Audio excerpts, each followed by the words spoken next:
Christmas is all about gift giving, but it might not be the kind of gift giving that you think.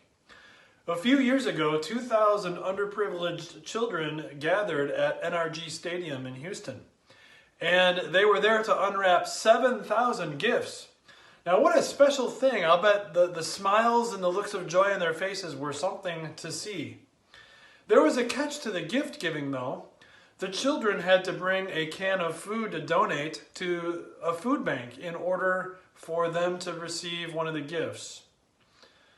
The vibe that was given was that this was teaching the children the true meaning of Christmas. You give a gift of food and then you get a gift to unwrap. And while I am all in favor, for sure, of underprivileged children receiving gifts at Christmas time when otherwise they would not, and as much or even more in favor of teaching anybody that they have something with which they can be generous, even if it doesn't seem to be very much. They can still be a giver rather than a receiver. That episode at NRG Stadium is actually not the true meaning of Christmas. You see, God's program for us at Christmas is not that we give Him a gift in order to get one in return.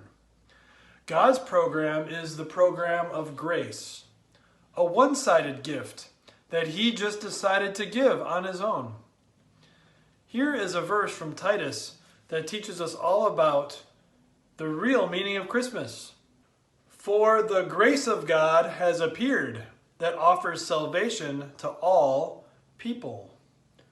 God's gift at Christmas is one of grace, one that He gave just because He wanted to. One that He gave because it was all about Him and His heart. It's not something we could have earned. It's not something we could have scratched and clawed to attain. It's not even something we cared about or wanted. It's not something that we texted God and asked for or called them up and begged for. No. God's grace appeared because God wanted it to appear.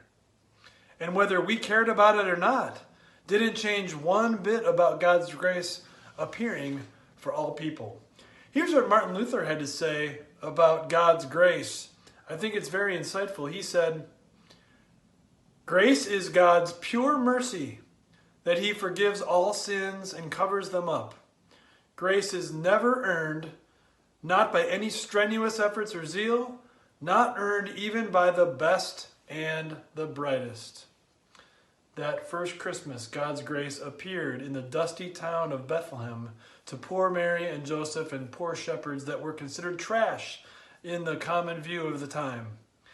God's grace didn't stop appearing, though. It also appeared to us today, hasn't it?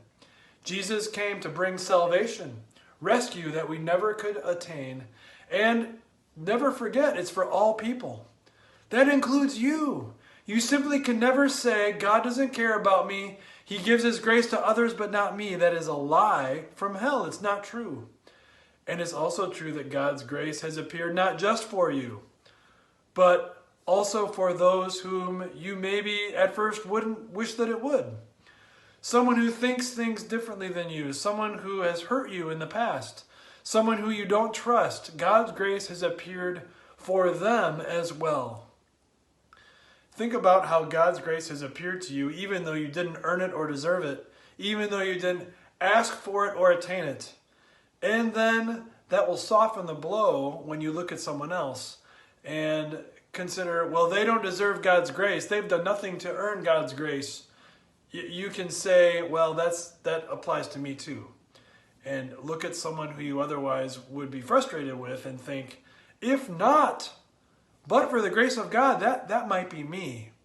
And if God has His way with that person that I'm frustrated with, then they will get to know His grace better. They will get to know forgiveness of Jesus better. They will get to know the true meaning of Christmas, what God's grace is really all about. So enjoy that today, that God has given you a gift at Christmas, the gift of grace that brings salvation for you, as well as for all. It is a gift that never gets old.